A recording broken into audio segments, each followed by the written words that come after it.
پیغمبر د خدای یوې ورځې ناست دی خپلو اصحابو سره یو ډېر عجیبه بالا غوندې شکل دی راناوته اصحاب ورنه وډار شو سوچ مه دی اصحاب ورنه وډار شو پیغمبر د ورته یی د ما اصحابو تاسو ډارېږو ما دی ما سره کار دی بالا غوندې شکل دی عجیبه ډراونی شکل دی خال ورنه ډارېږي ټول ورنه وډار شو پیغمبر دی یی تاسو ډارېږو ما دی ما سره کار دی ورته مخ ته راشه مخ ته راغله غده بعد یی دی کاسته زه خو د پیژنم څه څوک یې خو دا څوره جامې کې خال ناست دي یو درنه ډېر سخت وډار شو ته خپل ځان ورته وښیه څه ته څوک یې او څه دپاره غلی یې سوچ مو شته دی بد شکل والا کس راناوته پیغمبر جامې ته پیغمبر ورته یې څه خال د درنه ډارېږي اول ورته ځان وښیه هغه یې څه ما نما دی حامد ابن ابلیس زه پیری یم جن یم د جنیانو طایفې والا یم د ابلیس شیطان زوی یم ابلیس شیطان دغه زوی یم او هغه ټایم نه یم آدم علیه السلام زمانه من کتلیې دی څه ته اوس اخیری پیغمبر یې د تا زمانه مو ولیده راغلی څه پاره یې یا رسول الله راغلی دې دپاره یم څه یو تپوس مو تانه کوونکی دی وایي څه یې څه چال دی یا رسول الله کله څه شیطان او د مو شیطانانو څه څوره جامه دی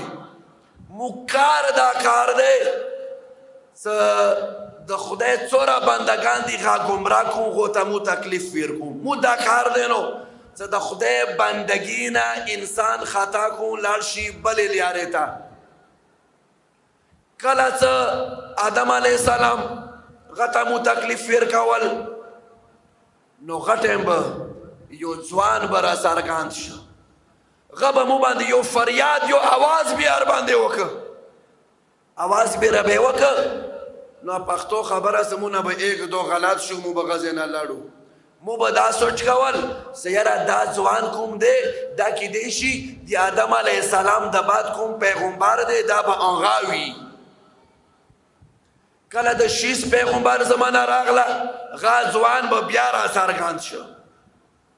بیا هغه ځوان راڅرګند شو مو به دا سوچ کول چې دا شیس پیغمبر د بعد کوم بل پیغمبر روان دی کیدی شي دا به هغه ځوان وي سام پیغمبر زمانه راغله کله څه مو وغوښتو څه مو سام پیغمبر ته تکلیف ورته ورکړو دا ځوان به راڅرګند شو مو باندې به یو آواز وکړ ټول شیطانان به غزې نه وتښلو څه به ستړی کوم خبره ډېره ستره دی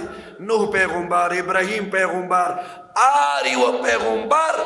مدد ته راغله خو یا رسول الله اوس خو مو ته یقین دی چې ته خو خاتم النبیین یې ټولو پیغمبرانو کې ته اخیری پیغمبر یې ته د بعد بیا بل پیغمبر نشته دی څه مو ویو چې یاره دا کیدی شي دا ځوان به هغه پیغمبر وي سوال مه دا دی رتی که چې دا چوک دی چې د هر یو پیغمبر کله څه ته مو تکلیف ورکولی دا به مخ ته راوته پیغمبر د ورته یی چې یا ابلیس که اوس کې درته دی جامې کې وښیم نو هغه به ته بیا وپېژنې ورته دی یا رسول الله ټول عمر مې لیدلی دی آدم علیه السلام زمانې نه اوسه پورې د تا زمانې پورې هغه ما ولید څنګه نه پېژنم مولا علی علیه السلام د پیغمبر خي طرف ته ناست و سار یې ټیټ و مولا علی پیغمبر څه وکړو پیغمبر خپل لاس د مولا علی زنې ته ټیټ کړ و زنې مخې ورپره اوچات کړ ورته یې څه هغه خو دا نه دی یې څه والله قسم په خدای څه دا دی خو دا ماته وویه څه دا چوک دی